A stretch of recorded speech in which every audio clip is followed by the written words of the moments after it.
The Rules Committee will come to order. We are here for consideration of H.R. 4480, and we are happy to welcome the bill's sponsor, the gentleman from Colorado, Mr. Gardner, who's here representing the Energy and Commerce Committee. And I see Mr. Green's name is here. Mr. Markey is here representing the Natural Resources Committee, and we're expecting Mr. Hastings. So why don't you three gentlemen come forward, and when Mr. Hastings arrives, or if Mr. Rush arrives, we will welcome them to the table as well. And so, please, proceed. And so, your name's not on the list here, but we're still happy to have you. Are you one of the co-sponsors of the legislation here? Okay, Doug, we're happy to have you, and we're... Okay, cool. Well, your name's still not on the list here, so, but let's... Oh, you're representing Mr. Hastings. Are you representing Mr. Hastings? Oh, okay, well, I was not aware of that. No one informed me of that. Okay, then you are. And Mr. Rush, we have a place for you at the table here right next to Mr. Green. Just pull a chair up next to Mr. Green. So let's proceed with the Commerce Committee, Mr. Gardner, and then Mr. Rush, and then we'll go to Mr. Lamborn and Mr. Markey, and then Mr. Green. How does that sound? Okay? Please proceed, Mr. Gardner. Without objection, that beautifully prepared statement that you have will, in its entirety, it'll be printed in the record, I assure you. So if you'd like to provide us with a very concise, cogent, thoughtful summary, we would welcome that. Just a few of your thoughts, and then this committee will grill you, and you'll be able to answer questions after we hear from the rest of the panelists here. So please proceed. Thank you, Mr. Chairman, and thank you to the ranking member, Ms. Slaughter, for the time here today. And what we have before you, H.R. 4480, the Domestic Energy and Jobs Act of 2012, is made up of 7 parts, 7 bills that have moved through Energy and Commerce and Natural Resources Committee. The 7 parts are designed to increase our economic opportunity, grow our economy, and also reduce the price of gas at the pump by opening new opportunities, particularly when it comes to federal resources where we represent the western United States. There are 22 oil and gas projects right now that are pending in the western United States that could, if moved forward, create nearly 121,000 jobs in the western United States. So these bills present tremendous opportunity to grow our economy and make sure we're building on our energy security, energy future. The first component of the bill deals with the Strategic Petroleum Reserve. It says if the President draws down the Strategic Petroleum Reserve, then they must come up with a plan in consultation with Agriculture, Interior, and the Department of Defense to put a plan forward that would allow an additional lease amount, lease acreage, lease holdings, to go forward at an amount equal to the drawdown of the SPRO. So if there was a 5% drawdown of the SPRO, then there would be a plan put together to allow additional leases on federal lands of 5%. The other component that Energy and Commerce has is the Gas Regulations Act. This bill takes a cumulative analysis, a committee that takes a look at various regulations that would impact or could impact the price of gasoline and make sure that... pull up a chair right next to Mr. Lamborn there. We're happy to have you. Thank you. I'll just sit here. Thank you. And make sure that we are studying the impacts of those regulations on the price of gasoline for the consumer. Even the Federal Trade Commission has said that even a penny increase in the price of gasoline can pose significant burdens on our economy. Those are the 2 components of the bill that are within the Energy and Commerce jurisdiction. My colleague from Colorado, Mr. Lamborn, is here. I don't know if you'd want to direct talk about the natural resources components, but I will. We're going to do that. Okay. Good. Let's go to Mr. Rush, and then we'll come back to Mr. Lamborn. Well, one of the things we have 23 days left before the August recess. And Mr. Chairman, I think it's not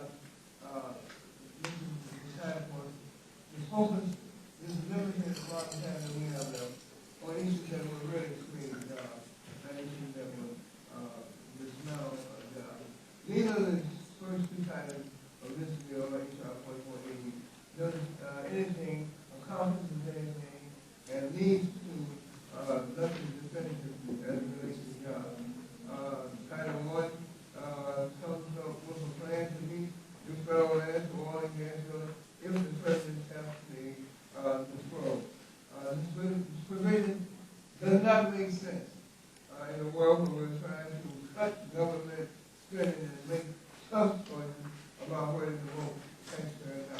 doesn't do anything about creating jobs. It is a jobless approach, a jobless title. Title II is the GRA, the Gas Regulation Act.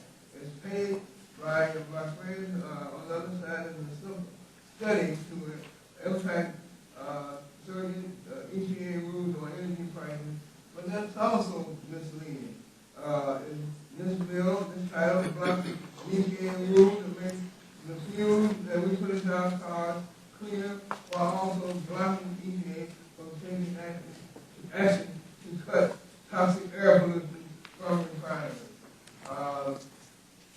Mr. Chairman, those of the committee took away entitled to in the fourth repeal for the Clean Air Act in the form of a provision prohibiting EPA from revising the ozone standard to reflect the best available science as current law requires.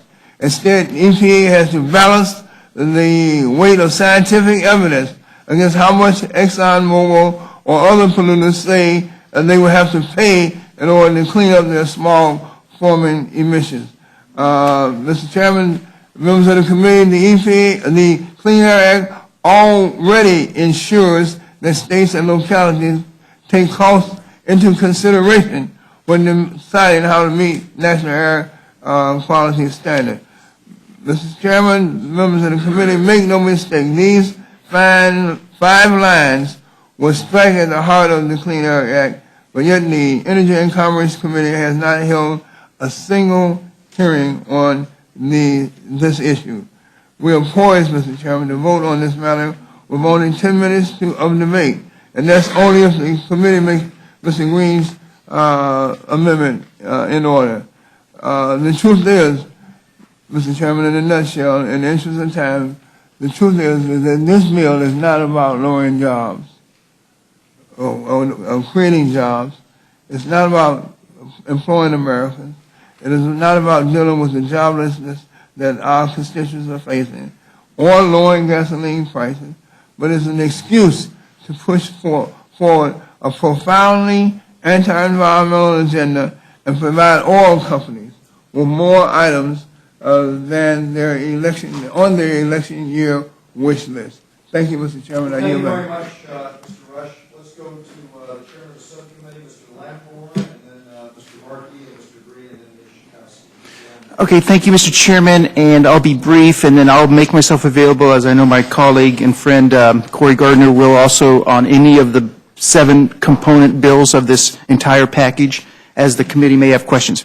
Title III, Scott Tipton. By the way, I see that one of my colleagues from Colorado is on this committee. The next 3 bills I'm going to mention are from Colorado sponsors, so there's a lot of connection here to our great state.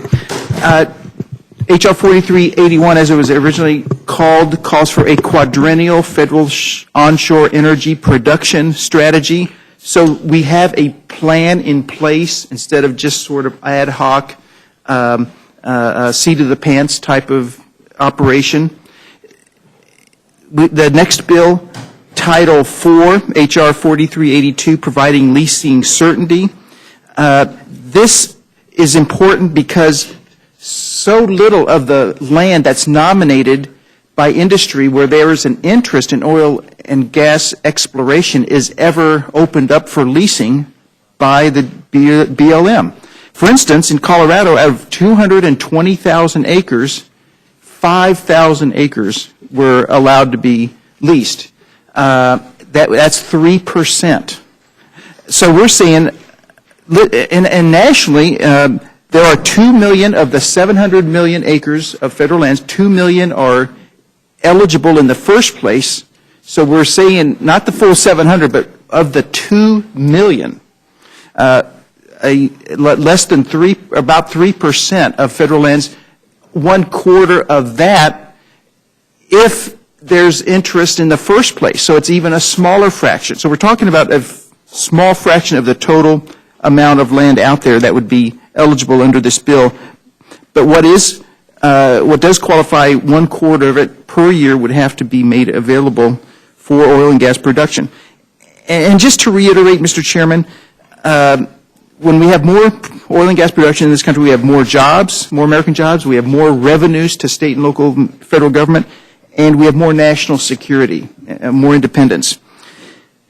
And also, one other overview to remember, since 2010, federal oil and gas energy production is down 14%, down 14%. On private lands, oil is up 11% and gas is up 40%. It's a huge contrast between private and federal lands in the last 2 years. The next bill, Title V, streamlines the energy permitting process in two major ways. One is it requires a 30-day timeline for the Interior Secretary to act on a permit to drill. This is after many other steps have previously taken place, so this doesn't just happen out of the blue. There's a lot of preliminaries that are required, but once that permit is submitted, there has to be a decision. It doesn't say what the decision will be, just that there has to be a decision. And there is a room for extensions under legitimate circumstances.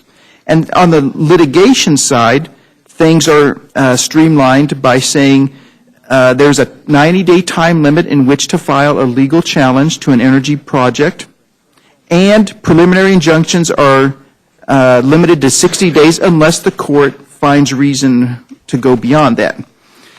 The next bill is Title VI, opening up the National Petroleum Reserve in Alaska. Chairman Hastings introduced this bill. The administration does say that they want to open up energy from the National Petroleum Reserve of Alaska. This is not ANWR. This is outside of ANWR. It was designated years ago, decades ago, as a National Petroleum Reserve. So there are huge resources under here, but there seem to be all these roadblocks that crop up when actually anyone gets interested, like bridges and roads. They can't get permits to do those kinds of things. So this consolidates and streamlines the incidental type of permit conditions that prevent access to NPR Alaska. The last one is Title VII, Internet-based lease sales. This just gives the BLM authority to conduct Internet-based lease sales. This passed by unanimous consent in the Resources Committee. The other 4 bills I just mentioned passed with bipartisan support. Thank you, Mr. Chairman. Thank you very much, Mr. Green. And then I see Ms. Musa has joined us, and Mr. Kowski is also join us at the table. Thank you, Mr. Chairman. Thank you, Mr. Chairman, very much. In the case of H.R. 4480, the Rules Committee apparently intends to again combine a series of energy bills, 5 from the Natural Resources Committee and 2 from the Energy and Commerce Committee, into an omnibus, despite the fact that similar strategies have failed in the past to actually produce legislation that moves to the President's desk. By requiring a plan that, and by the way, the President has just issued a statement saying if the President were presented with H.R. 4480, his senior advisors would recommend that the bill be vetoed. So again, we should be trying to work together here to construct legislation that can be passing on a bipartisan basis. By requiring a plan that elevates energy production above all other activity on public lands, including hunting and grazing and fishing and recreation, Title III of the package seeks to undermine the multiple-use mandate, which has guided management of public lands for 35 years. Title IV would require the Department of the Interior to offer oil companies at least 25% of whatever onshore areas they nominate every year, regardless of whether drilling in these areas would be appropriate. These arbitrary requirements ignore the fact that industry already has 25 million acres of public land onshore under lease on which they are not producing right now. They have an area the size of Kentucky, public lands, that they're not drilling for oil even though they own the oil leases right now. Title V of H.R. 4480 would make drilling on public lands less safe by imposing artificial deadlines for safety reviews of applications for permits to drill.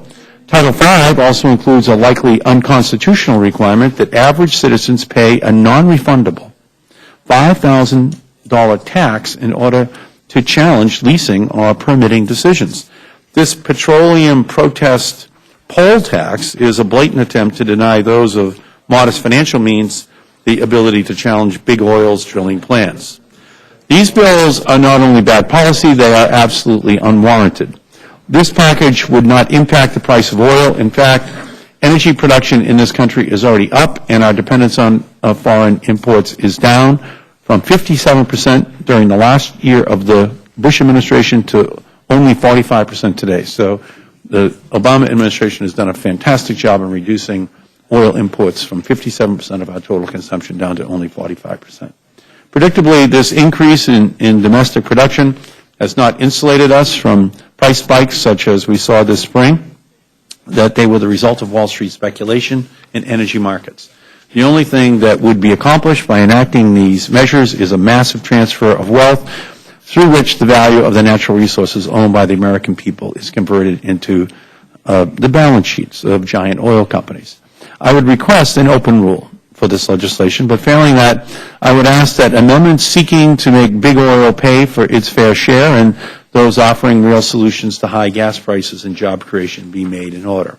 I have submitted an amendment to ensure that the American people reap the national security benefit of oil and gas produced from public lands by prohibiting exports to foreign countries. I think that's the least that we can do.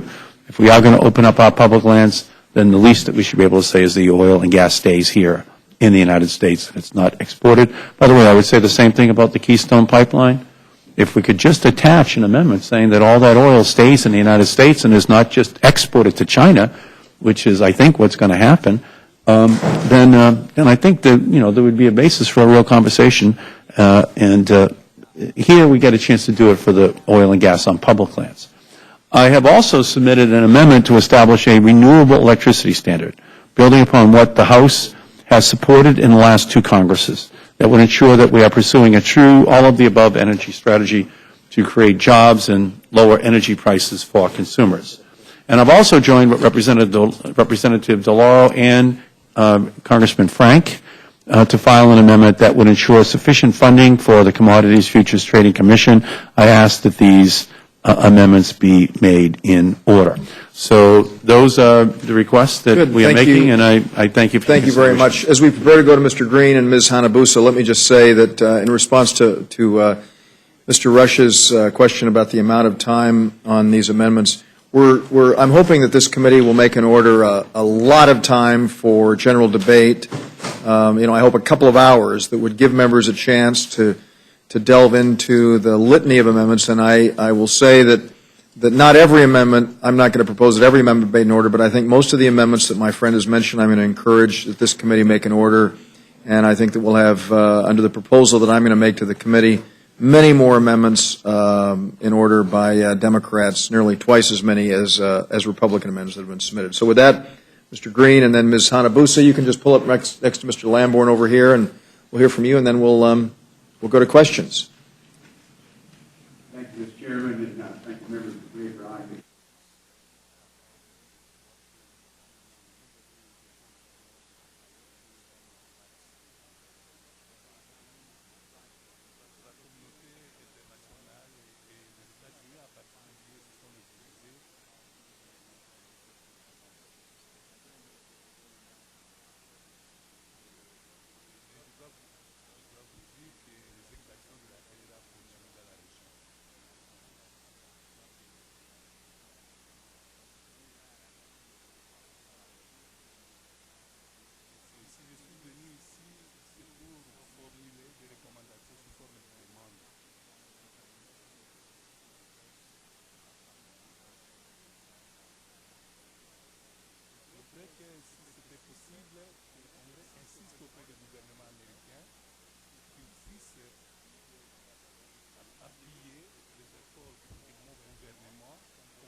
For the regulated industries. As a result, the compliance deadlines, which take into account costs, can vary for each facility according to the difficulty of achieving the standards.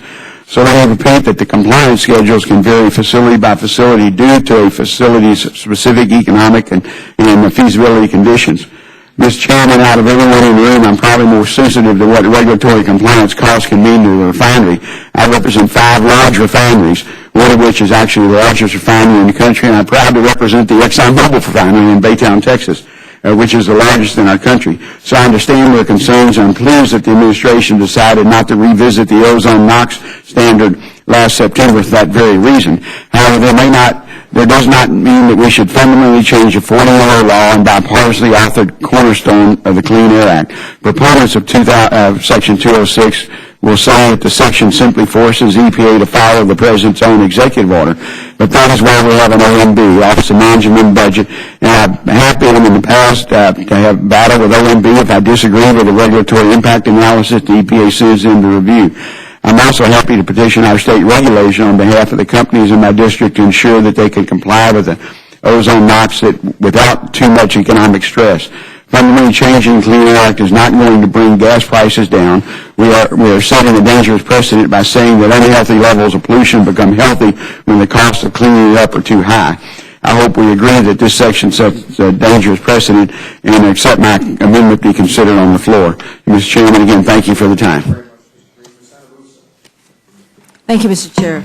Mr. Chair, I have an amendment, just one amendment, to Title III, the quadrennial, I hate that word, Strategic Federal Onshore Energy Production Strategy. As you know, that section of the bill is really looking at different kinds of studies. My amendment, which would go on page 17, would add a subsection G, and what it does is it almost mirrors the language on the tribal lands and includes the Hawaiian Homes, the lands under the Hawaiian Homes Commission Act of 1920.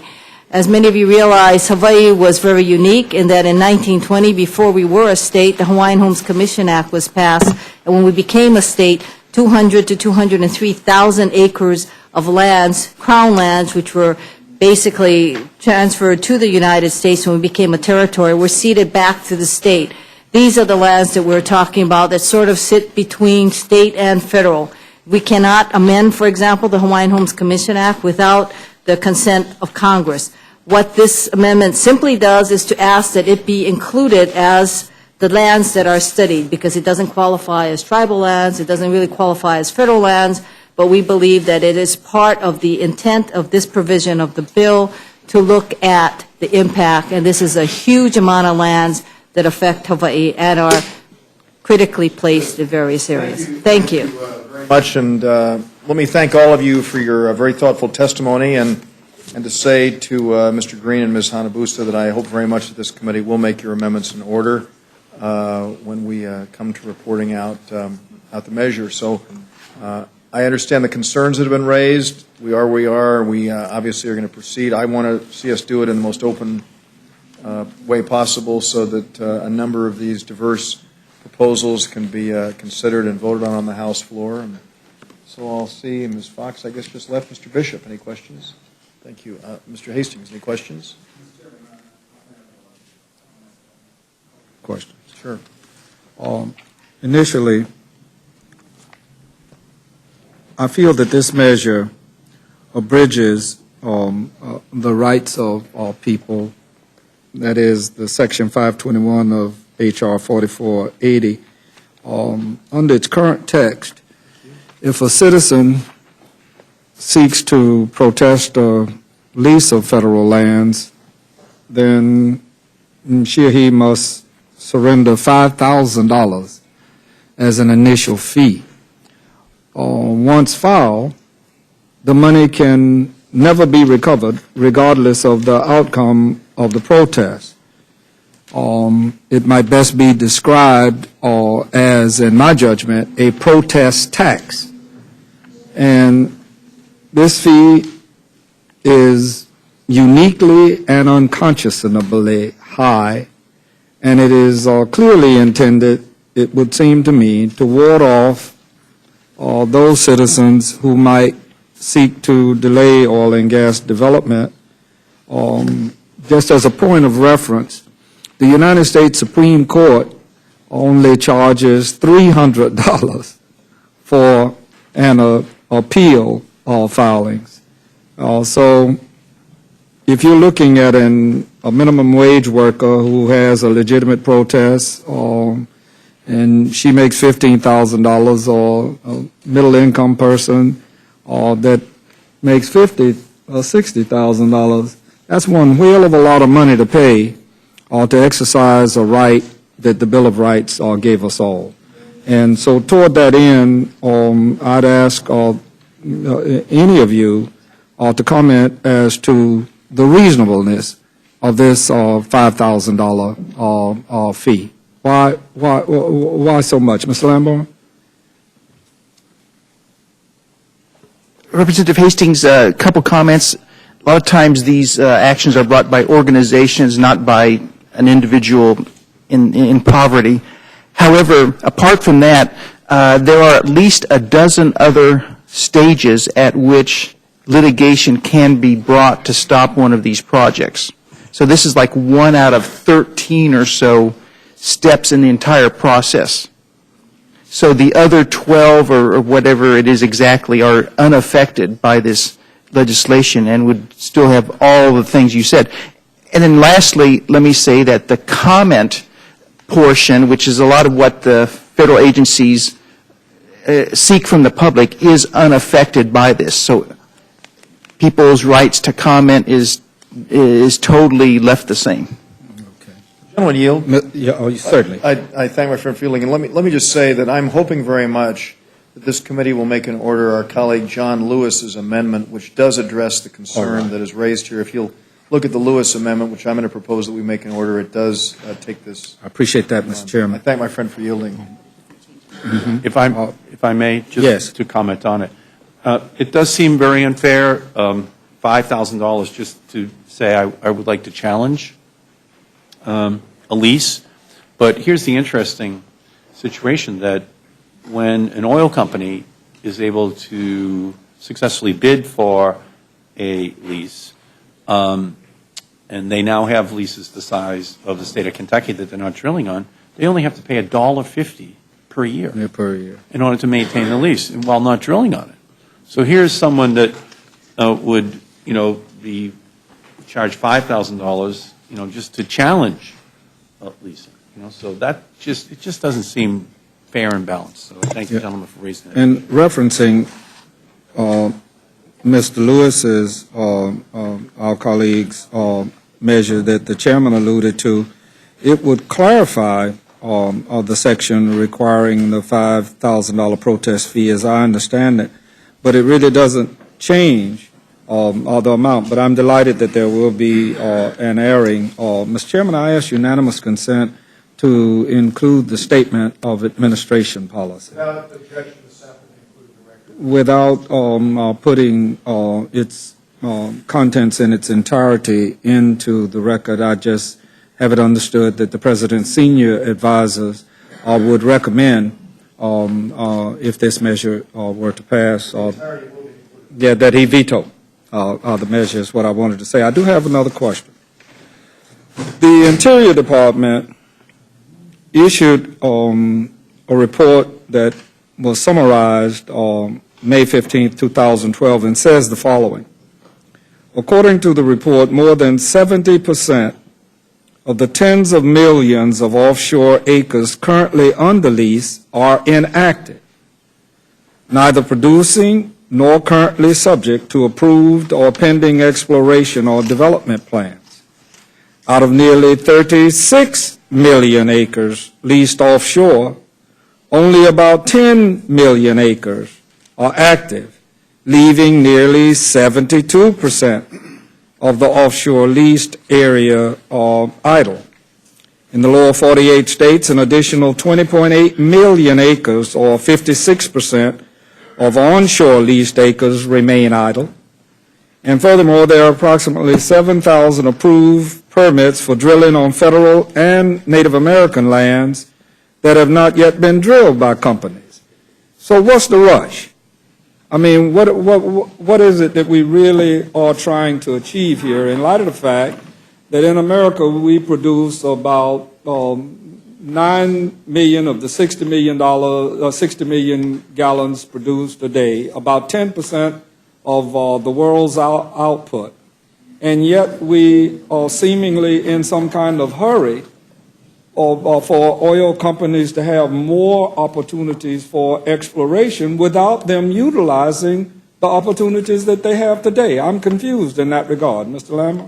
Well, Representative Hastings, as I said, and you may have been still on your way here when I said it, but federal lands have been producing 14% less energy than they did 2 years ago.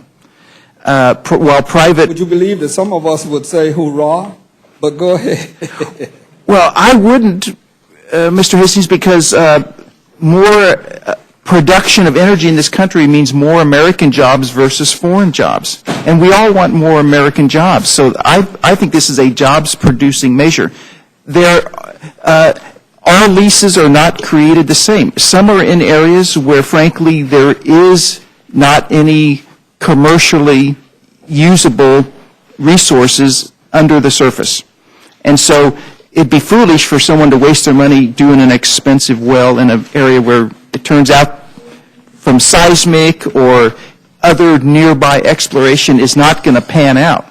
So if we want to take away the roadblocks that, unfortunately, this administration, why we're down 14% from 2 years ago is a cause of concern for me. If we're wanting to take away those roadblocks, this bill has several important measures to do that, to get around those roadblocks. Yeah, what you don't contemplate, among other things, I hear you, is that there's no assurance that these people are going to utilize these areas where they think there may be oil. And footnote right there, I'm awfully glad, and I'm sure my colleagues from Florida and elsewhere are equally pleased that the exploration off the shore of Cuba was a failed site.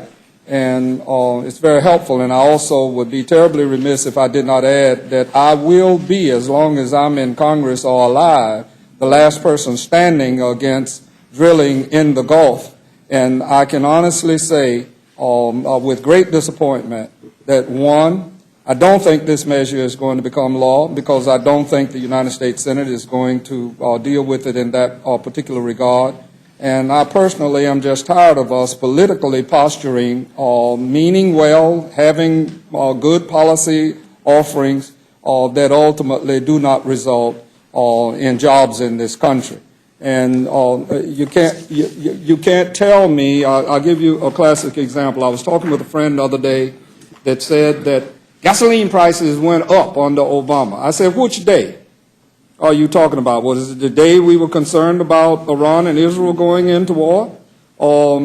Indeed, gasoline prices have risen during President Obama's administration, but at the same time, not the same level. Gasoline prices rose under the Bush administration. They shot out of the sky in the Carter administration. They didn't do too good in the Nixon administration, and yet the oil companies continue to reap and harvest a substantial amount of money and don't pay, in my judgment, their fair share regardless of how anybody says this. Now, I'm real close with Gene Green, and I understand parochial interest. That's why I talk about the Gulf all the time.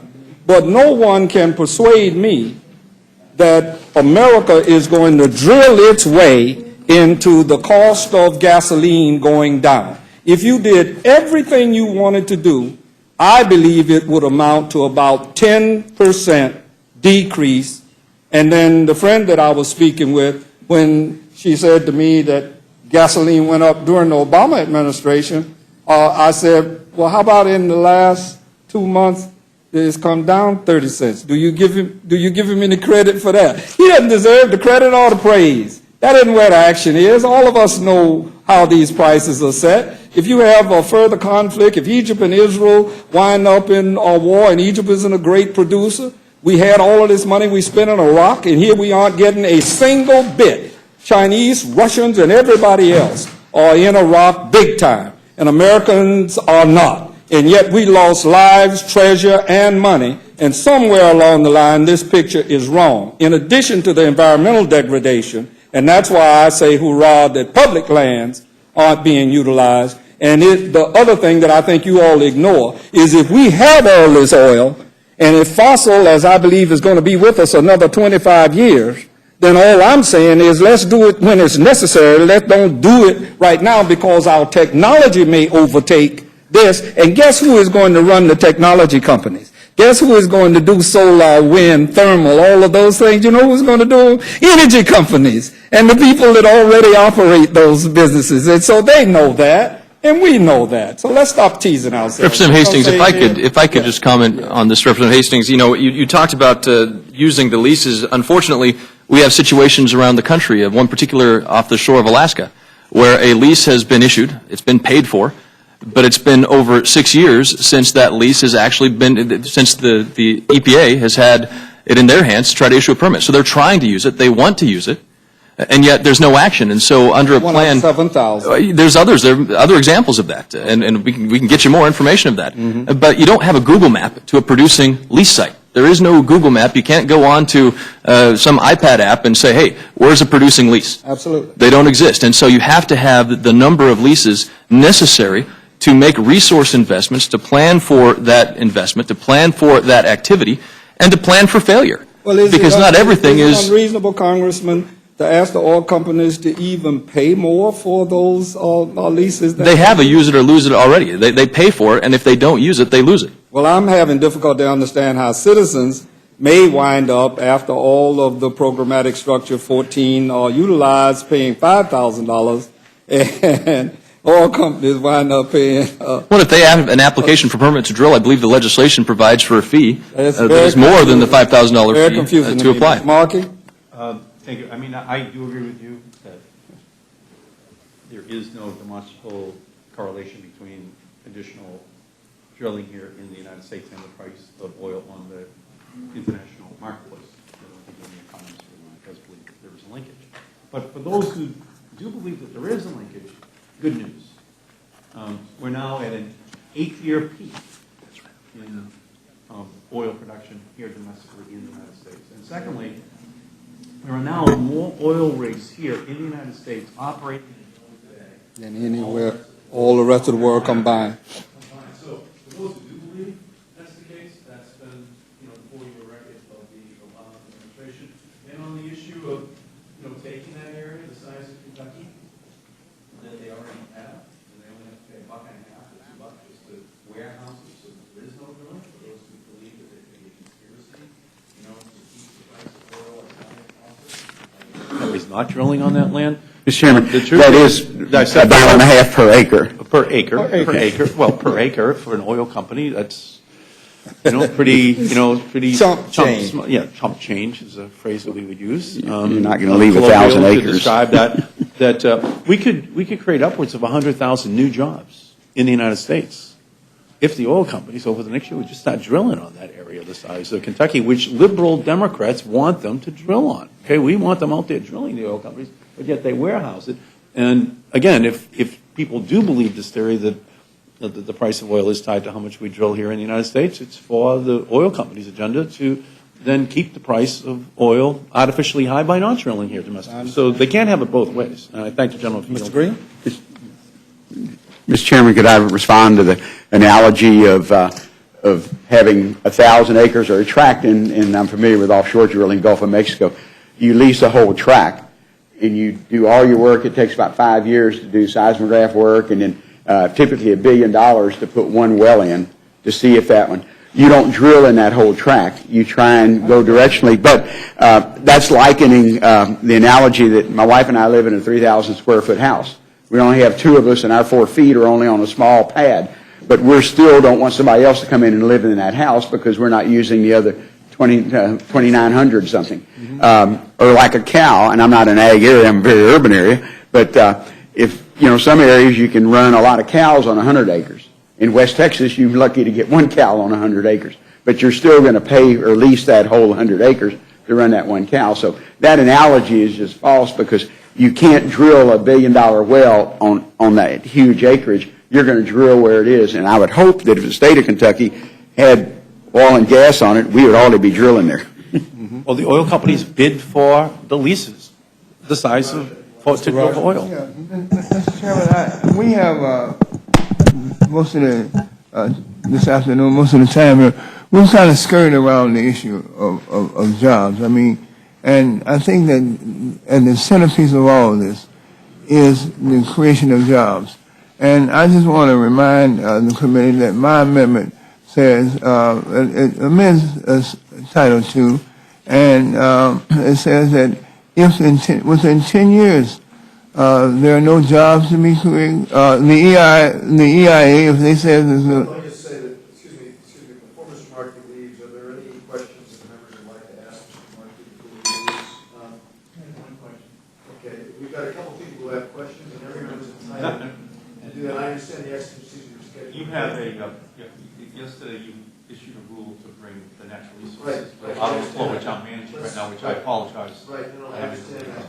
If we could just for a second, Mr. Polis, Mr. Webster, you have a question I'd like to ask you, and then your excuse. Mr. Polis? Well, out of deference to Mr. Markey, you need to manage a rule or manage a bill. I'll yield back. Mr. Webster? I just had a question on one of his amendments, Amendment 6 revised, which would require utilities to generate a certain percentage each year from 2014 to 2040, increasing each year a certain percentage of electricity from renewable energy. Do you know how much energy total, is generated in 1 year by all of the electric companies combined? In the United States? Yeah. Well, it all depends upon the year. All of the electrical generation capacity in the United States combined is approximately 1 million megawatts. In any particular year, it's probably on average about 400,000 megawatts that are needed. So, for example, New England would be 30,000 megawatts, but about 7,000 of those megawatts would be in reserve. That is to be reserve capacity. So that, in general, would be the magnitude of the total generating capacity. So did you have the amendment that you have scored so that you know how much cost to the ratepayers, the consumers of electricity it would cost in order for electric companies to generate this amount of electricity from other sources? Yeah, you cannot get a CBO score for that. That is what it would cost the utility in the generation market. That's not CBO scores. But I will say this. It's too much to calculate? It's just outside the purview of the mandate Congress has given it.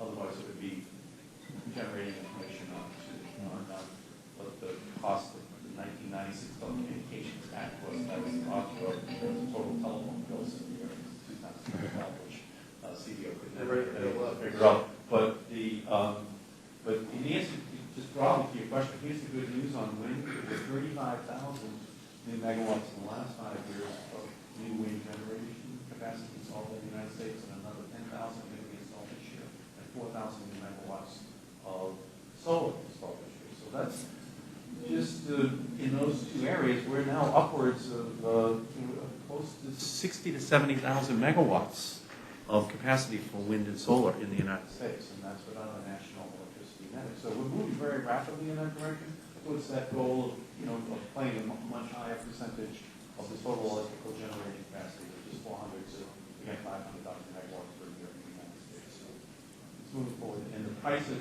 Just my follow-up then would be if there's that much, which is not much compared to even in the first year, you'd have to have 8%, I believe, which with your calculation would be a considerable amount more than that is being produced. Matter of fact, you'd have to triple what you just said in order to reach that first year of 2014. The good news is this, if I may, that over the last 5 years in the United States, 44% of all new electric generating capacity was natural gas. 37% was wind. Another 5% was solar, and approximately 13% was coal. So you can already see that wind has, basically moved up there right with natural gas, and coal has slumped. Coal has dropped actually from 51% down to 36% of all electrical see what's happening out there. And this is just a way of further accelerating, the movement to make up for historical lack of subsidy for the alternative energy sources as opposed to oil, coal, and natural gas. Gene, in all fairness, Mr. Rush didn't complete his. Just let me say thank you very much, Mr. Markey. We appreciate your being here and get down and manage that rule. Mr. Chairman, there is one determination what I think is very one of the key sections of the discussion is about jobs. And I think what is happening is the transparency on this man, advocating the tax employees and basically the job saving them. And one of the things that is, and I want to say things like that,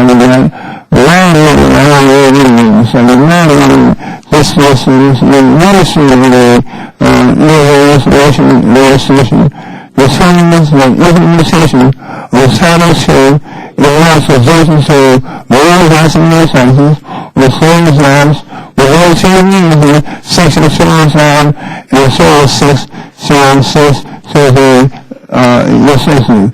So, Mr. Chairman, I'm reiterating underlying my belief that this is really about job. HR 4480 is not about job creation.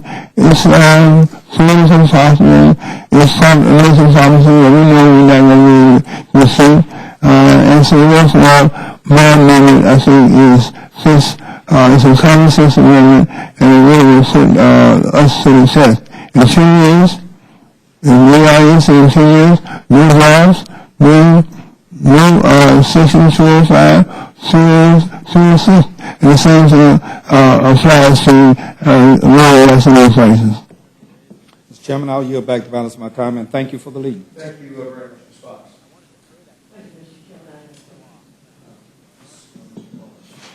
Thank you. In reference to the gentleman from Colorado Springs mentioned, many of these measures are brought forth by Coloradans. I certainly want to make sure that other members know that these are not the universal opinions of Coloradans. Many of us choose to make our homes in Colorado for the quality of life, the clean air, the mountains, recreation opportunities, sportsman opportunities, hunting. And the truth is that many of us enjoy our public lands and private lands, and whether that takes the form of hunting or 4x4ing or hiking or fishing, we appreciate in Colorado many of the protections of the Clean Air Act. Mr. Chair, I have a letter from the American Academy of Pediatrics and others that I'd like to submit to the record. Without objection. Thank you. And it's in reference to Bill 4480, my colleague from Colorado brought forward, signed by a number of health organizations. I mean, these are doctors that signed it. These are not folks that have a stake for or against, oil or anything else. They drive cars like everybody else. They want gas to be cheap. We all do.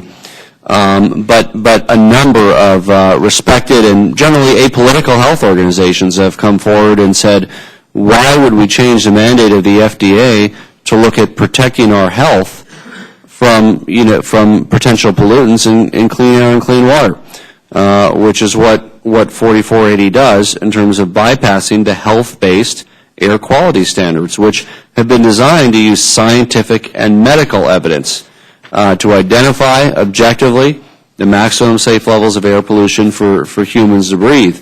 We all want our country to continue the record levels of production that President Obama has policies have led to, 8-year peak and more extraction than all the other sites in the world, and I think that's likely to continue under President Obama's leadership. But my question is, why would we even consider a policy that would fly in the face of what the health experts are telling us, that we should do something other than identify the maximum safe level of air pollutants and somehow allow ourselves to exceed them? I'll address that to my colleague, Mr. Gardner. Thank you to the gentleman from Colorado. And again, the bill does not in any way, shape, or form block EPA health regulations. It does not stop them from moving forward with existing health standards or prevent them from developing new standards. It does not do that. The bill simply says that we're going to take a look at the cost of some of these regulations. We're going to take a look at the cost that they would impact, and that the EPA, I think you meant the EPA, not FDA, I'm assuming. EPA. Yeah, the EPA would consider cost and feasibility in planned new rules relating to ozone.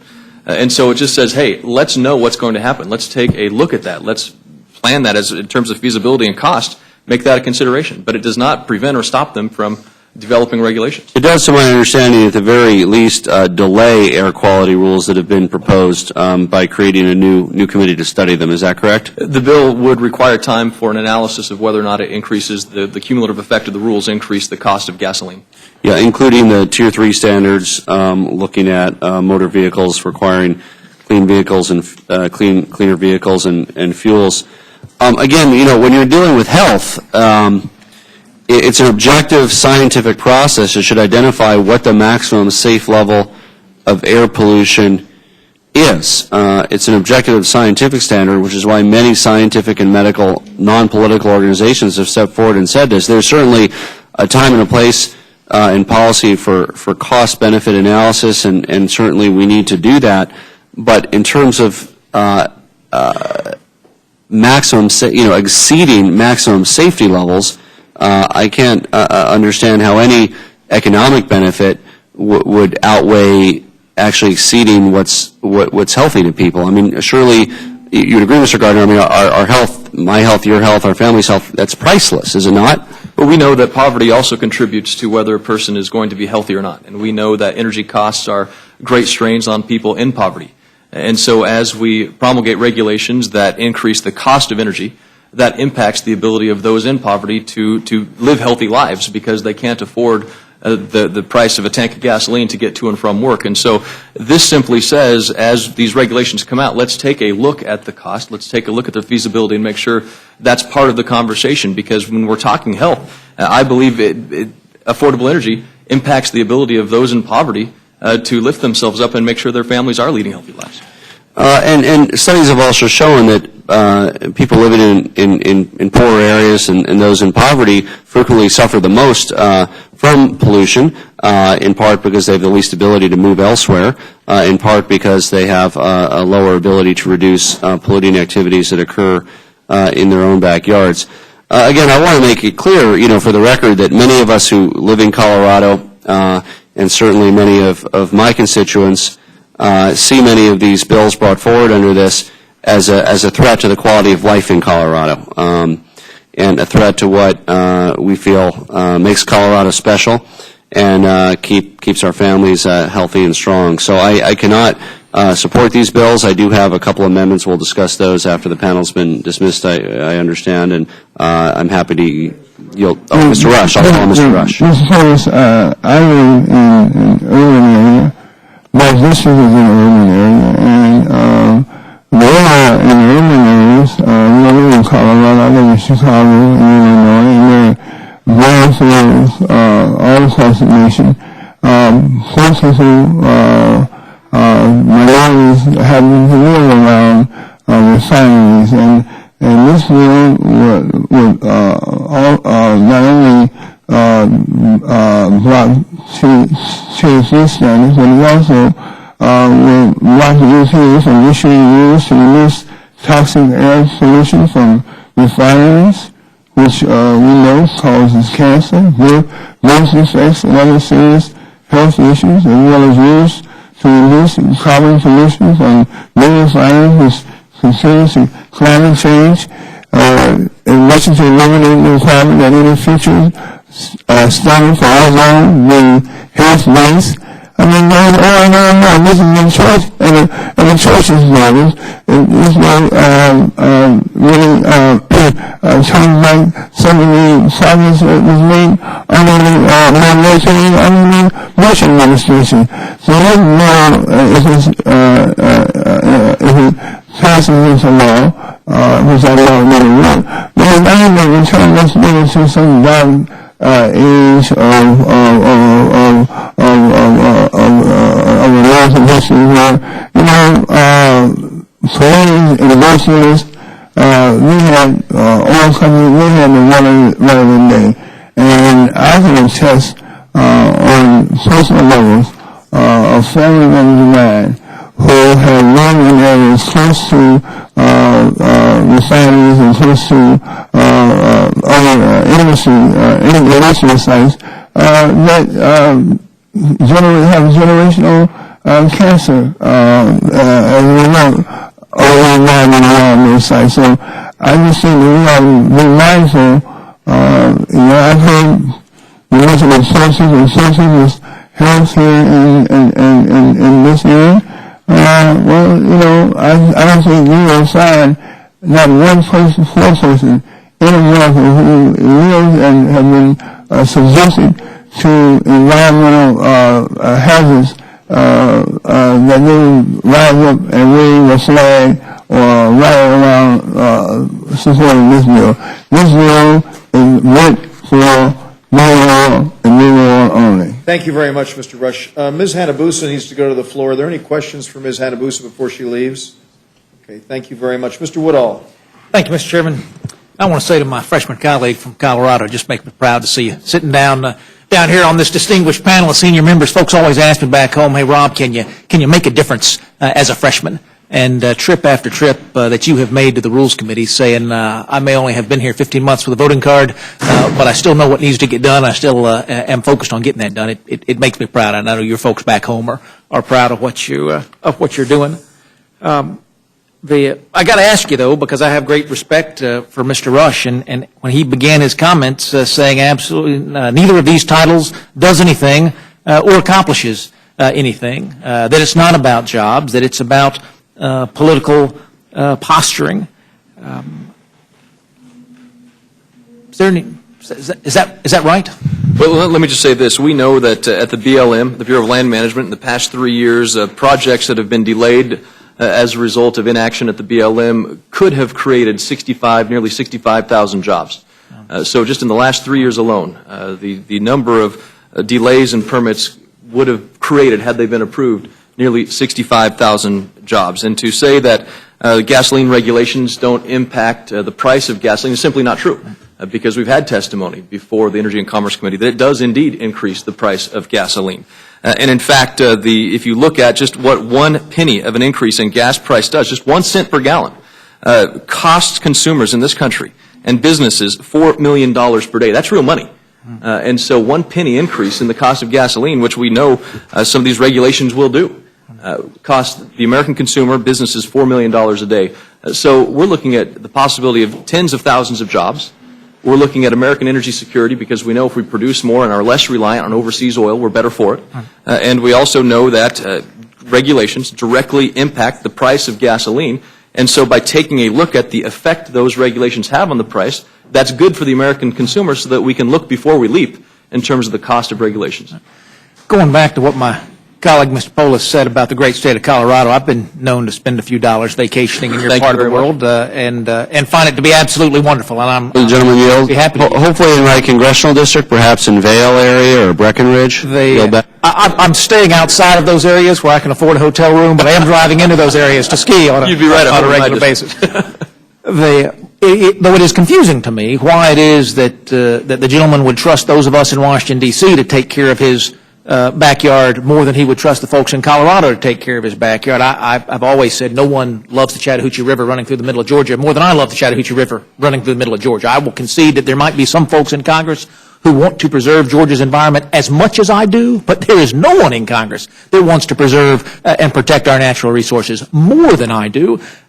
So I'm concerned, again, Mr. Rush, for whom I have great respect, said that if we consider your legislation, we're talking about putting our environmental regulations back into some dark ages. Now, as I read the bill, we're actually just going to capture the same wonderful environmental regulations that are already on the books today, and everything that's in place today will continue in place going forward. But I'm concerned about his concerns. Can you elucidate me? Yeah, thank you very much. And a fifth-generation Coloradan, there's nothing I want more than to for my daughter and her son to be able to be sixth-generation Coloradans in a cleaner, healthier environment than we enjoy today.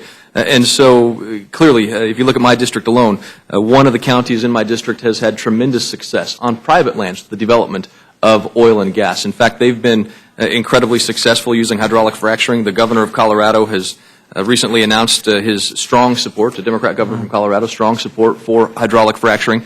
I think if you look at the EPA rules and regulations that are in effect, the Tier 3 motor vehicle emissions and fuel standards, new source performance standards, ozone standards, renewable fuel standards, this doesn't stop them, it doesn't block them, as was said. This simply says they're going to study the impact of the following EPA planned rules so that we know what is happening. We have an obligation to pass on a cleaner, better environment to future generations. And this Congress has an obligation to do that, and I believe every single person in here is committed to that. But what we cannot afford to do is to watch gasoline prices continue to escalate time and time again. Today they're around $3.50, continuing to put pressure on working families' ability to make ends meet. We have got to find solutions that lower the price of gasoline because we know that abundant, affordable energy policies result in a stronger economy, an economy that can grow.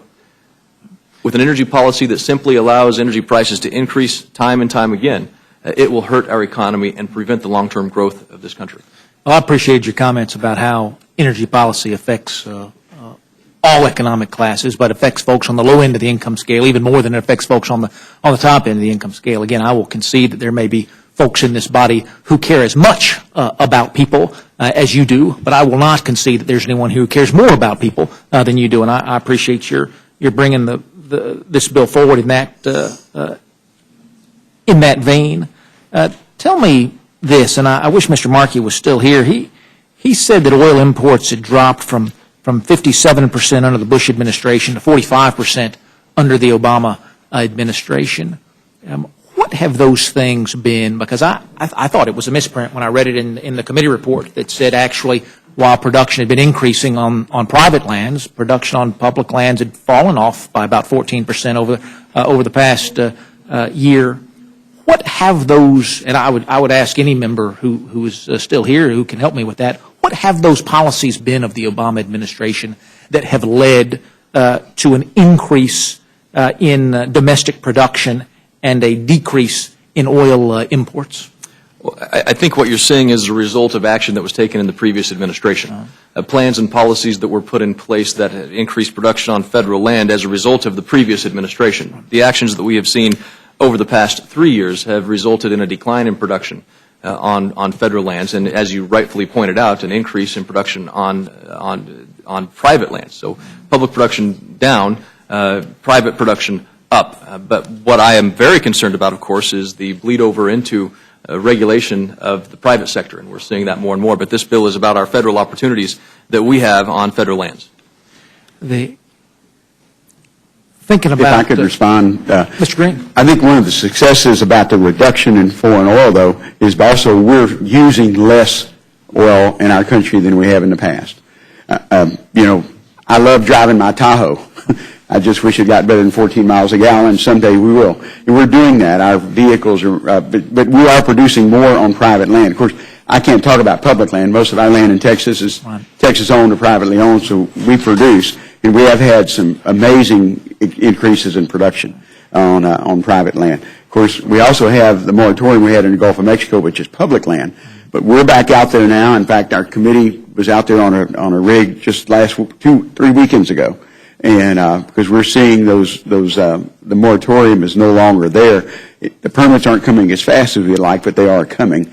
And so we're seeing that increase domestic production. But we are seeing a lot more domestic production. Granted, maybe it's off private lands, but we're seeing that, but also a reduction in our use of oil, which is, I'm not complaining about, too. Like I said, I'd like to get a Tahoe got 20 miles a gallon, maybe.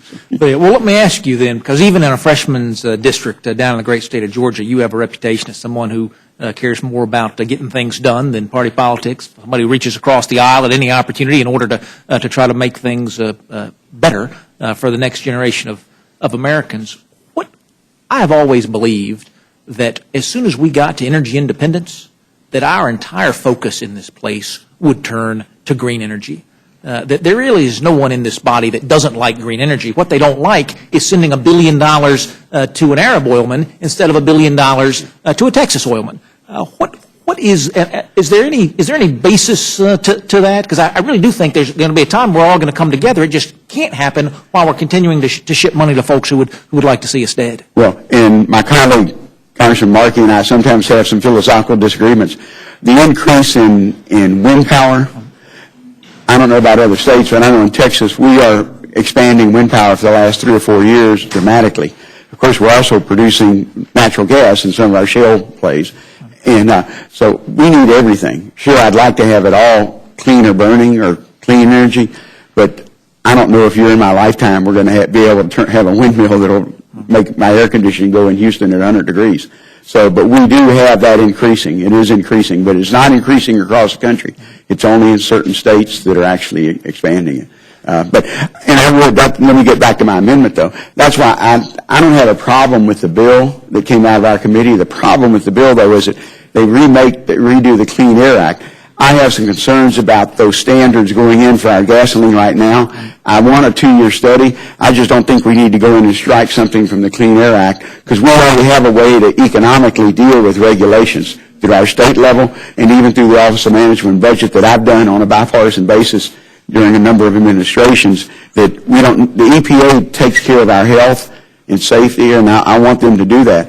We can deal with cost in other places in our government, and that's why I don't want to go in and remake the Clean Air Act. We can get our delay, a 2-year delay for that, and again, my refineries need that until we can get that low sulfur gasoline. We've done it in diesel, we can do it in gasoline, it just needs a little more time to get there, and that's what my amendment would do.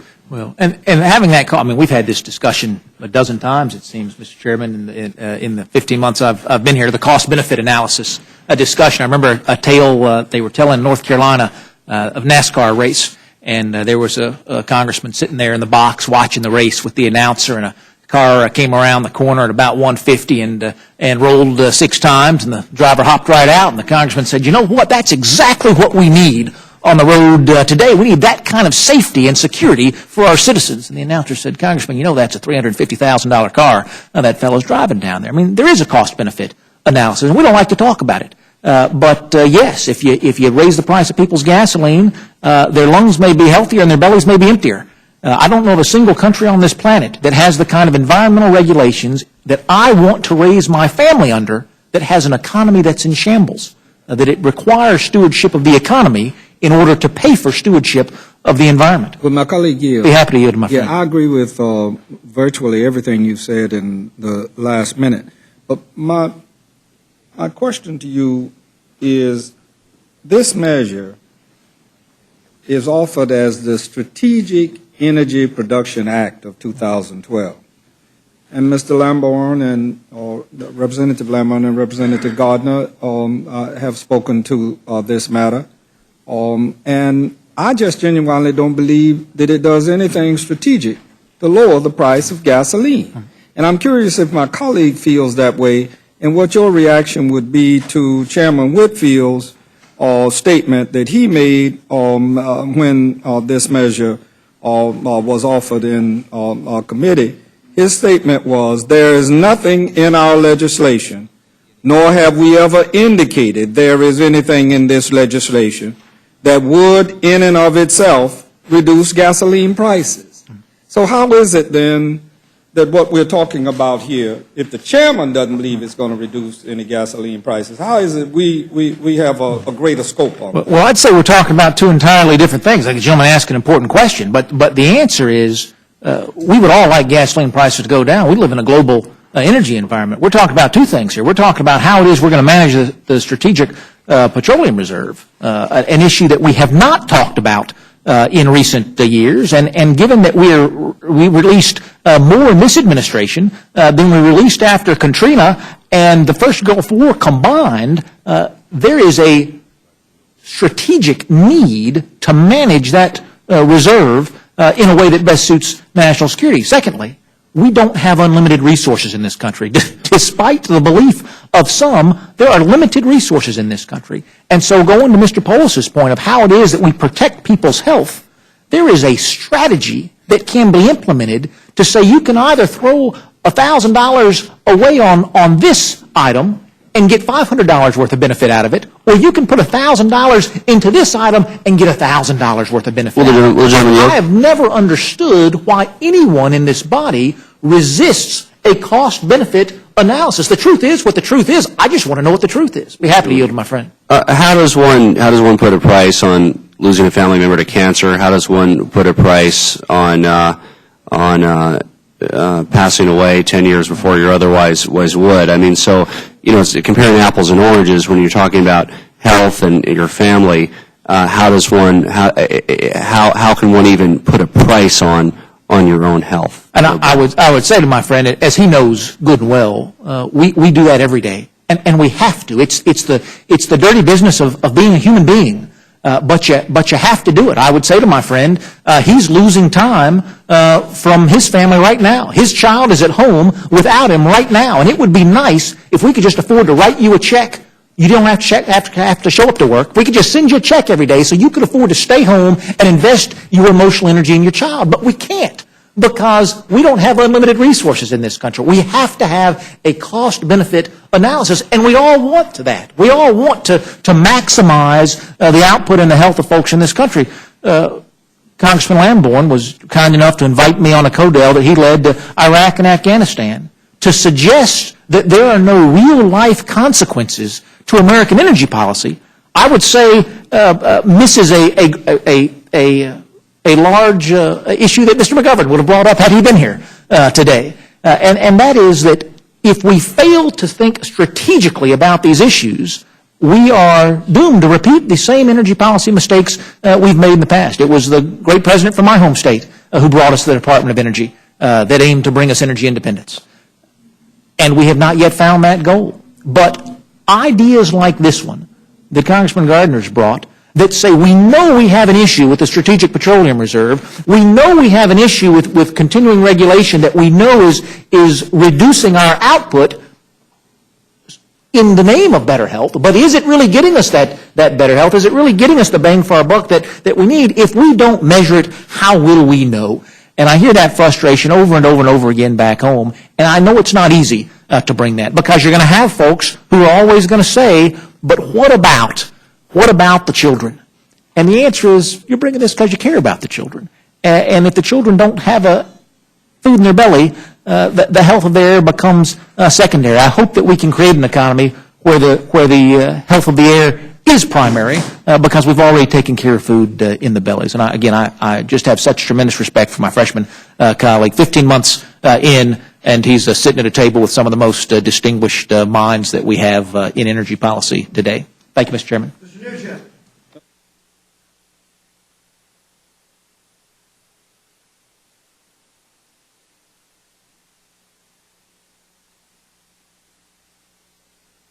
Hastings.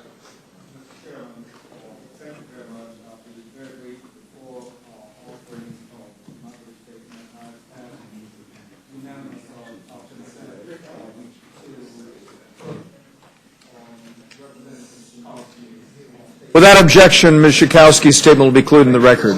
Thank you.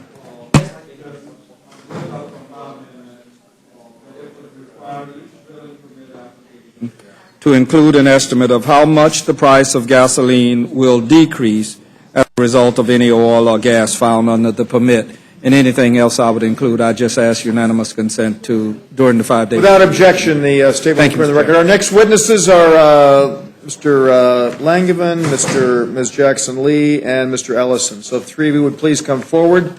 Without objection, any prepared remarks will be included in the record in their entirety, and we welcome your summary. Let's proceed with Ms. Jackson-Lee, and if we could be in order here. Ms. Jackson-Lee will proceed with your testimony, and then the testimony of Mr. Langevin, and then Mr. Ellison. Mr. Chairman, thank you to my colleagues. Thank you very much, and to the members of the not listed on here, is he? Rules Committee. Okay. I realize I've just listened to testimony and a variety of aspects of this legislation, but what I heard had to do with maybe a slow process of permitting. There has been an enormous push of permits since the reopening of this opportunity after the oil spill of 2010 in my region. And so my amendment speaks directly to something valuable, which is training and providing an opportunity for individuals who are ready to work. There was a report that showed that most women are in administrative jobs and sales. When I say that, obviously support services. I frankly believe it is time now to move forward on assisting and helping develop a employment base for the Department of Interior that is diverse and as well that is trained. A study found as well that the only cabinet level agency that falls below, that the Interior Department is the only cabinet level agency that falls below the relevant civilian labor force in representation from African Americans, and as well it faces that same issue as relates to a number of other groups. This is the Office of Energy, Employment and Training and Office of Minority and Women Inclusion, which really speaks to the question of whether or not the department in its permitting process has enough staff. My amendment is designed to ensure that the DOI is able to recruit and adequately train skilled professionals, many of whom require a science, technology, engineering, or math STEM backgrounds. I introduced H.R. 3710, which is a deficit reduction and restoration of the coastline and expansion of some of the bills that have already been introduced, and it had a training element to it. This establishes an Office of Energy, Employment, and Training, which will oversee the efforts of the Department of Interior's energy planning, permitting, and regulatory activities related to the Act. And this office will be responsible for issuing quarterly reports to the Secretary on data that includes numbers and types of jobs created to the DOI's efforts. This is an investment in energy and the work of the Department of Interior. The Office of Minority and Women Inclusion will be designed to include both women and minorities. This office will not only recruit qualified minorities and women, but will also address and expose the barriers faced by these individuals who are currently employed by the DOI. They can stand, I think, this component, new component, to their efforts because they are desirous of improving some of these numbers that I just mentioned. Specifically, the DOI will have a director appointed by the Secretary of the Interior who will develop clear standards for equal employment opportunity, racial, ethnic, and gender diversity of the workforce, and of a senior management of the department. As I indicated, reports show us of the skills that most women in America have, and by their starting and working in an agency that is now going to experience an infusion of needs and responsibilities, particularly in the permitting process, I believe this amendment is important. My amendment would require the DOI to take affirmative steps to seek diversity in the workforce, at all levels of the department. These steps would include recruiting at many colleges who focus on minorities, and as well to work with job fairs in urban communities, to work with community colleges, really to develop best practices for the energy industry as it grows and stands alongside of protecting the environment. I believe that this is an amendment that is important to working through these deficits, but more importantly, I think trained groups who also have the skills dealing with environmental regulation, which is in this particular bill under the Department of Interior, is an important asset as we move forward. I ask the colleagues to support the amendment.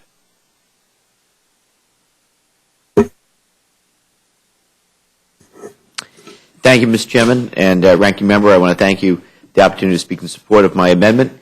This simple common sense amendment is designed to provide Congress with a clear picture of the preferential benefits provided to the oil industry by the federal government. The amendment requires the Government Accountability Office to conduct an analysis of federal law to identify each provision that provides special treatment to the oil industry compared to the treatment of other similarly situated industries. The assessment of special treatment will include any benefits which can be quantified, namely subsidies, government funding for research and development, reduced royalty rates, and favorable tax treatment. The study will also examine benefits which cannot be monetized, such as exemptions from statutes designed to protect public health, safety, and the environment. This type of preferential treatment can result in significant negative impacts on the surrounding communities and workers. Finally, my amendment asks the GAO to look at preferential access to public lands, which are intended for the benefit of the entire nation, not just a select industry or group. Use of these lands should be allocated with the care and deliberation benefiting befitting their place in the National Trust. Now, we have good information on some of these special benefits, but if we truly want to have a level playing field for all forms of energy, we need to have an accurate picture of where the cards are stacked. This amendment will provide that picture, and I respectfully ask that it be made in order under the rule. Thank you, Mr. Chairman. Respectfully request that you have my amendment made in order, and it is as follows. It's a simple approach. As we go forward, Mr. Chair, we're going to be debating the deficit, how we're going to reduce it. It's a burden that all of us in Congress are concerned about. And my amendment simply is a sense of the Congress that fossil fuel subsidies should be part of the equation as we move forward to reduce the deficit. And they shouldn't be spared, shouldn't be allowed to be a sacred cow. As I said, my amendment is very simple. It says that fossil fuel subsidies should be on the table for discussion over deficit reduction. Oil, gas, and coal industries don't need our help. These industries are rich and well established. In 2011, the 5 big oil companies made $137 billion in profit. These industries will receive at least $110 billion in corporate subsidies over the next 10 years. These subsidies have been won by decades of lobbying and really need to be carefully scrutinized as we are shouldering this awesome deficit that all of us are worried about. In 2011, the oil, gas, and coal industry spent about $137 million lobbying the federal government. So let me just give you a highlight of just a couple of the subsidies that are out there. One of them involves the fossil fuel companies that claim that they're manufacturers, and they take a deduction aimed at promoting American manufacturing. If we were to repeal this tax break, it would save us $12 billion over 10 years. That is a significant amount of money. And then also oil companies such as BP can and in BP's case did deduct the expenses they had from cleaning up oil spill in the Gulf. They shouldn't be able to deduct that money and should pay for it themselves, given that they are the cause of it. If we repeal this particular deduction, would save taxpayers about $6.8 billion. So I think this is an amendment that both deficit-conscious Republicans and Democrats could get behind, and I respectfully request you make it in order. Thank you very much, Mr. Ellis. Any questions for this? Thank you, Mr. Chairman. Mr. Langevin. Yeah. I'm interested in your amendment. Why are we doing this simply to the oil industry and not the wind and solar industries? Why not anybody who's in the energy industry?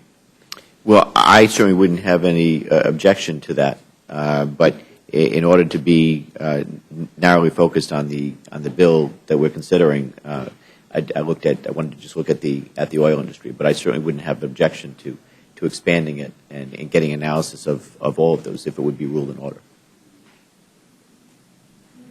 Thank you very much. Any other questions? Thank you all very much for being here. We greatly appreciate it. Thank you, Mr. Chairman. I have thank you. I appreciate. I have 2 amendments, Mr. Chair, and I just want to briefly describe them, if I may. The first is PLUS 139. Now, this one was offered in committee by Representative Napolitano, but it's of particular importance to those of us in the West, where water is our most precious resource. We all are interested in, obviously, studies being done with regard to oil shale extraction. We know it's a water-intensive process. At no cost, my amendment would simply direct the United States Geological Survey to prepare a report documenting the impact on both the quantity and the quality of water, which is, of course, important for municipal use in our cities and suburbs, as well as agricultural use in our agricultural areas. Would make sure that we study the impact of the water on oil shale production to make sure that our resources are not overtaxed. Again, it's simply a study, and I urge inclusion of PLUS 139. PLUS 138 is in response to issues that affect my district in Colorado, namely the use of hydraulic fracturing activities too close to schools and daycare centers. Now, What we are proposing in this amendment is a 1,000-foot buffer to protect school-aged children from the harmful air and potential water pollutants that result from fracking. Right now, fracking wellheads can be placed as close as 350 feet to schools in Colorado, and this is with much precedence as an example of the offsets that we have in Colorado. Alcohol and drug treatment facilities and medical marijuana dispensaries have to be 1,000 feet from the school. Liquor stores and amusement and arcade centers have to be 500 feet. Animal kennels and salvage junkyards 660 feet, but oil and gas drilling 350-foot minimum distance from school. And again, particularly with many of the breakthroughs in hydraulic fracturing technology that allow for horizontal wells, this should in no way prevent any of the available natural gas or oil from being extracted. It simply is a common sense safeguard for kids across our country. Now, by adopting this amendment, I think we can lead to additional extraction opportunities in Colorado. Because of the lack of these safeguards, many of our communities in Colorado have declared moratoriums from fracking. The city of Lima, the city of Loveland, the city of Boulder, the county of Boulder. City after city, county after county is declaring moratoriums to prevent hydraulic fracturing, in large part because we don't have a very common sense regulation like this that simply says you can't do it within 1,000 feet of a school. Why would we allow a mining activity that produces air pollutants and water contamination if we don't allow a liquor store or marijuana dispensary or other regulated activities? So again, it's a common sense amendment. I hope my colleagues will allow this amendment to be discussed and debated and hopefully pass on the floor of the House. Questions for Mr. Polis? I yield it back. Thank you very much, Mr. Polis. That will conclude the hearing, and the chair will be in receipt of a motion. Thank you, Mr. Chairman. I move the committee grant H.R. 4480, the Strategic Energy Production Act of 2012, a structured rule. The rule provides 2 hours of general debate, equally divided among and controlled by the chair and ranking minority member of the Committee on Energy and Commerce and the chair and ranking minority member of the Committee on Natural Resources. The rule waives all points of order against consideration of the bill.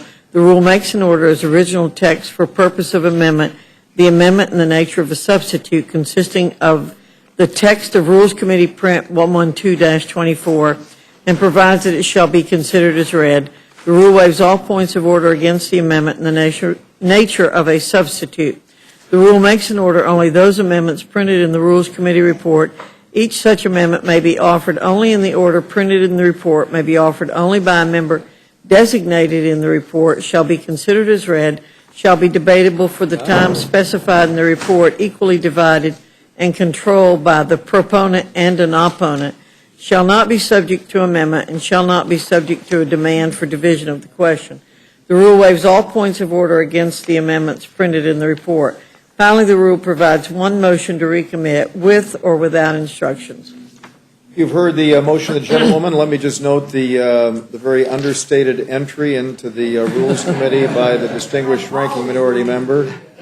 Very subtle. Has anyone noticed, is Mrs. Slaughter in the room by chance? I'm just wondering if anyone's noticed that she's arrived. So I know I wasn't here to welcome you back. Let me welcome you back, and I appreciate your statement that you finally got all my messages of my repeated telephone calls, and that yes, well, we're very, very happy to have you back just in time to vote. I mean, we can have this as a voice vote, and you don't have to make the trek up here if you'd like. We don't have to have any recorded votes. Well, let me just explain the rule. We've made in order 27 amendments, nearly twice as many amendments offered by Democrats than Republicans. There obviously should be a chance for a very free-flowing debate. We have 2 hours of general debate, and so I think that we pretty well cover the turf here. Again, not every amendment made in order, but we try to give all members who submitted amendments an opportunity to have them considered. Are there any amendments to the rule? Mr. McGovern. Thank you, Mr. Chairman. I have an amendment to the rule. I move the committee make an order and give the necessary waivers to my amendment, number 4, which would reduce the federal deficit by $40 billion by eliminating subsidies to oil companies. I think this is like what seems like the 100th time I've offered this amendment, and I think that we ought to be able to have a vote up or down on whether or not we should continue to subsidize big oil companies while we're cutting programs that help elderly and poor people, and we're not investing in jobs. So I'd like to. Vote occurs on the McGovern amendment. Those in favor will say aye. Those opposed, no. As for roll call. Clerk, call the roll. Mr. Sessions, Ms. Fox. No. Ms. Fox, no. Mr. Bishop. Mr. Woodall. Mr. Bishop, no. Mr. Woodall. Mr. Nugent. Mr. Nugent, no. Mr. Scott. Mr. Scott, no. Mr. Webster. Mr. Webster, no. Ms. Slaughter. Ms. Slaughter, aye. Mr. McGovern. Aye. Mr. McGovern, aye. Mr. Hastings. Mr. Hastings, aye. Mr. Polis. Mr. Polis, aye. Mr. Chairman. No. Mr. Chairman, no. Clerk, how's Mr. Woodall reported? Mr. Woodall is not recorded. He's an aye. No. Mr. Woodall, no. Clerk, report the total. 4 yeas, 7 nays. And the amendment's not agreed to. Are there further amendments? Mr. Hastings. Have an amendment to the rule. Before making that amendment, I have a good of the order request just going forward, way on into the rest of the year. Mr. Chairman, you've been very generous with our time allowances, particularly for Mr. Woodall and myself, and it's deeply appreciated. In addition thereto, just because of this committee's power and perceived power, I would offer that we have strong consideration to, when possible, particularly when matters are germane or when they have been made in order similarly before, that just in deference to the fact that we're on this committee, that members, both in the majority and the minority, be given more than active consideration, but indeed an opportunity when their amendments particularly are germane. And that would be the case now. The amendment that I offer has been made in order before, and it is not made in order at this time and likely will not be. But I move the committee make in order and give the necessary waivers for the amendment number 27, which would require each drilling permit application to include an estimate, borrowing from Mr. Woodall, a cost-benefit analysis of how much the price of gasoline will decrease as a result of any oil or gas found under the permit. And one addendum, I don't believe either the minority or the majority members of this committee have abused this process by offering substantial numbers of amendments, as likely we could, even better than many of the members that come from the rank and file and the various committees. So I just ask consideration, no response necessary today, but that it be given thought, and I offer my amendment. Well, I thank the gentleman for his amendment and his recommendation. Let me just say that I do take into consideration membership on this committee, and I do believe that it's important for us to provide opportunities for members of this committee, first of all, to be heard, and even though, with all due respect, I've heard a couple of these arguments before when I hear them, but I still believe that members should have the opportunity, if they wish, to be heard on issues, and that's the reason, though I encourage moving the process along, that's one of the reasons that I try to be as forbearing as possible as we proceed with that. And number two, on the issue of this amendment, I will say that if you look at this question that is out there, I think that some could infer that the idea of trying to make this determination could be a political issue. And we know that there are a number of amendments that have been submitted. I mean, listen, we're in an election year, and I know that the idea of throwing some of these things out can be, and I'm not saying that this amendment in particular has been, but there are some of those amendments, and we obviously have some latitude, and this is what the Rules Committee is about, as the gentleman knows, and this is what the majority is. I'm sorry. I just asked the chairman if you would just yield briefly. Of course. Just for a very quick response. Almost everything I do is political. All right. Well, and that's and I'm not saying that obviously being an election year is this was in consideration. This is just a determination we made, and I do appreciate the recommendation of the gentleman. Vote occurs on the Hastings amendment. Those in favor will say aye. Aye. Opposed, no. Pay the chair the no. I ask for a recorded vote. Call roll. Mr. Sessions, Ms. Fox. No. Ms. Fox, no. Mr. Bishop? Mr. Bishop, no. Mr. Woodall? Mr. Woodall, no. Mr. Nugent? Mr. Nugent, no. Mr. Scott? Mr. Scott, no. Mr. Webster? Mr. Webster, no. Ms. Slaughter? Ms. Slaughter, aye. Mr. McGovern? Aye. Mr. McGovern, aye. Mr. Hastings? Aye. Mr. Hastings, aye. Mr. Polis? Aye. Polis, aye. Mr. Chairman? No. Chairman, no. The clerk will report the total. 4 yeas, 7 nays. Any members not agree to the further amendments, Mr. Polis? Thanks, Mr. Chair. I have amendments to the rule. I move the committee make in order and give the necessary waivers for my amendment number 25, which would direct the United States Geological Survey to conduct a study and prepare a report regarding impact on the quantity and quality of water available for agriculture and municipal purposes caused by proposed oil shale leasing in Colorado, Utah, and Wyoming. Thank you. Vote occurs on the Polis amendment. Those in favor will say aye. Those opposed, Aye. Chair, the noes have it. The noes have it. Clerk, call the roll. Mr. Chair, I didn't request a roll Clerk, call. call the roll. Thank you, Chairman. Mr. Sessions? Ms. Fox? Ms. Fox, no. Mr. Bishop? Mr. Bishop, no. Mr. Woodall? Mr. Woodall, no. Mr. Nugent? Mr. Nugent, no. Mr. Scott?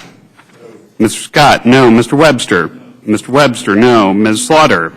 Ms. Slaughter, aye. Mr. McGovern? Aye. Mr. McGovern, aye. Mr. Hastings? Aye. Mr. Hastings, aye. Mr. Polis? Aye. Mr. Polis, aye. Mr. Chairman? No. Mr. Chairman, no. Mr. Clerk, the total. 4 yeas, 7 Any nays. members not agreed to? Mr. Chair, I have another amendment. Mr. Polis. I'd like to move an open rule that the committee grant H.R. 4480 an open rule so all members can have the opportunity to offer amendments to the bill on the floor. Vote occurs on the Polis amendment. Those in favor will say aye. Those opposed, Aye. okay, the chair, the noes have it. The noes have it. Mr. Chair, on that I request a roll call vote. Clerk, call the roll. Mr. Sessions? Ms. Fox? No. Ms. Fox, no. Mr. Bishop? Mr. Bishop, no. Mr. Woodall? Mr. Woodall, no. Mr. Nugent? Mr. Nugent, no. Mr. Scott? Mr. Scott, no. Mr. Webster? Mr. Webster, no. Ms. Slaughter? Ms. Slaughter, aye. Mr. McGovern? Mr. McGovern, aye. Mr. Hastings? Aye. Mr. Hastings, aye. Mr. Polis? Aye. Mr. Polis, aye. Mr. Chairman? No. Mr. Chairman, no. Mr. Clerk, the total. 4 yeas, 7 Any nays. members not agreed to? Mr. the Chair. Amendments. Mr. Polis. Thank you, Mr. Chair. Seeing as we weren't able to do an open rule, I do have an amendment that would make an order in block and give the necessary waivers for the amendments by Representative Castro, number 10, Representative Lujan, number 21, and Representative Markey and Welsh, number 6. For the motion of the gentleman, those in favor will say aye. Aye. No. For the chair, the noes have it. The noes have it. The members not agreed to. There further amendments? If not, the vote occurs on the motion of the gentlewoman from the grandfather community. Those in favor will say aye. Those opposed, no. For the chair, the ayes have it. The ayes have it. The motion is agreed to. Mr. Bishop, clerk, call the roll. Mr. Sessions? Ms. Fox? Ms. Fox, aye. Mr. Bishop? Mr. Bishop, aye. Mr. Woodall? Mr. Woodall, aye. Mr. Nugent? Mr. Nugent, aye. Mr. Scott? Mr. Scott, aye. Mr. Webster? Mr. Webster, aye. Ms. Slaughter? Ms. Slaughter, no. Mr. McGovern? Mr. McGovern, no. Mr. Hastings? Mr. Hastings, no. Mr. Polis? No. Mr. Polis, no. Mr. Chairman? Aye. Chairman, aye. Clerk, total. 7 yeas, 4 nays. And the motion is agreed to, and this will be managed for the majority by Mr. Bishop. And Mr. Polis for the minority. Let me just announce that the committee will meet Thursday at 11 o'clock on the agriculture and the THUD appropriations bills. So without objection, the committee stands adjourned.